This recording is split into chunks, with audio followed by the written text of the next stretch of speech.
Saudi അറേബ്യയുടെ ചരിത്രത്തിൽ ദശാബ്ദങ്ങളായി നിലനിന്നിരുന്ന കർശനമായ മദ്യനിരോധന നിയമങ്ങളിൽ വലിയ മാറ്റങ്ങൾ പ്രകടമാവുകയാണ്. കിരീടാവകാശി മുഹമ്മദ് ബിൻ സൽമാൻ വിഭാവന ചെയ്ത വിഷൻ 2030 പദ്ധതിയുടെ ഭാഗമായി രാജ്യത്തെ ഒരു ആഗോള ടൂറിസം ബിസിനസ് കേന്ദ്രമാക്കി മാറ്റാനാണ് സൗദി ലക്ഷ്യമിടുന്നത്. എണ്ണയിതര വരുമാനം വർദ്ധിപ്പിക്കാനും അന്താരാഷ്ട്ര നിക്ഷേപകരെയും പ്രൊഫഷണലുകളെയും ആകർഷിക്കാനും ലക്ഷ്യമിട്ടുള്ള ഈ നീക്കം രാജ്യത്തിന്റെ യാഥാസ്ഥിതിക പ്രതിച്ഛായയിൽ വലിയൊരു വിള്ളൽ വീഴ്ത്തുന്നതാണ്. കർശന നിയന്ത്രണങ്ങളോടെയാണെങ്കിലും 7 പതിറ്റാണ്ടുകൾക്ക് ശേഷമുള്ള ഈ നിയമപരിഷ്കരണം വലിയ ചർച്ചകൾക്കാണ് വഴി തുറന്നിരിക്കുന്നത്. പതിറ്റാണ്ടുകളായി സൗദിയിൽ തുടരുന്ന മദ്യനിരോധന നിയമങ്ങളിൽ ചില മാറ്റങ്ങൾ വരുന്നു. ഇതിന്റെ ഭാഗമായി തിരഞ്ഞെടുത്ത വിദേശികൾക്ക് മദ്യം വാങ്ങാൻ അനുമതി നൽകുന്ന പുതിയ സംവിധാനം റിയാദിൽ ആരംഭിച്ചതായിട്ടാണ് പുറത്തുവരുന്ന റിപ്പോർട്ടുകൾ. കൂടാതെ രാജ്യത്തെ സാമ്പത്തിക സാമൂഹിക പരിഷ്കരണങ്ങളുടെ ഭാഗമായിട്ട് കൂടിയാണ് ഈ മാറ്റങ്ങൾ. മദ്യനിരോധന നിയമങ്ങളിൽ ചില ഇളവുകൾ വരുത്തിയിട്ടുണ്ടെങ്കിലും ഇത് എല്ലാവർക്കും ബാധകമല്ല. ഇതിനായി ചില കടുത്ത നിബന്ധനകളും കൂടി പുറത്തിറക്കിയിട്ടുണ്ട്. മുസ്ലിം വിഭാഗത്തിൽപ്പെട്ട പ്രവാസികൾക്ക് ഇപ്പോഴും മദ്യം വാങ്ങുന്നതിനോ കൈവശം വെക്കുന്നതിനോ അനുമതി നൽകിയിട്ടില്ല. കാരണം ഇത് നിയമലംഘനമായിട്ടാണ് സൗദി കണക്കാക്കുന്നത്. അതിനാൽ നിയമം ലംഘിച്ചാൽ കർശന ശിക്ഷ നടപടികൾ സ്വീകരിക്കുമെന്നും ഭരണകൂടം അറിയിച്ചിട്ടുണ്ട്.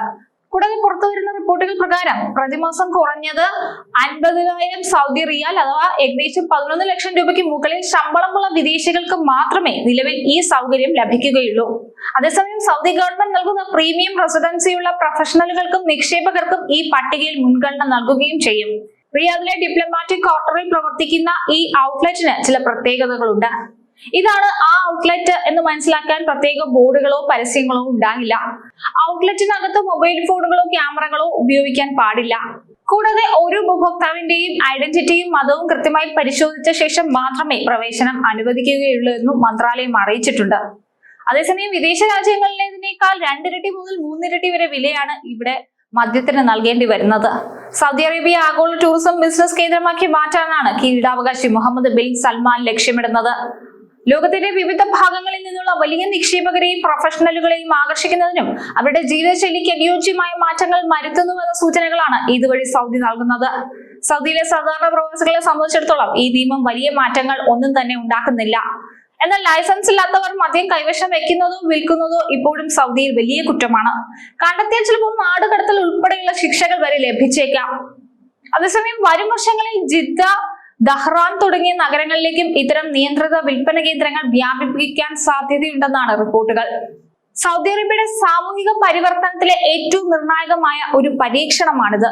സമ്പന്നരായ വിദേശികൾക്കും നിക്ഷേപകർക്കും മാത്രമായി മദ്യലഭ്യത പരിമിതപ്പെടുത്തിയതിലൂടെ രാജ്യത്തെ ആത്മീയ മൂല്യങ്ങളും ആധുനിക സാമ്പത്തിക താല്പര്യങ്ങളും തമ്മിൽ ബാലൻസ് ചെയ്യാൻ സൗദി ശ്രമിക്കുന്നുണ്ട്.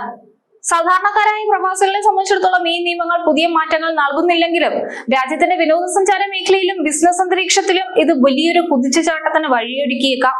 എങ്കിലും നിയമങ്ങൾ ലംഘിക്കുന്നവർക്കെതിരെ ഇപ്പോഴും വിട്ടുവീഴ്ചയില്ലാത്ത നടപടികളാണ് ഭരണകൂടം സ്വീകരിക്കുന്നത്.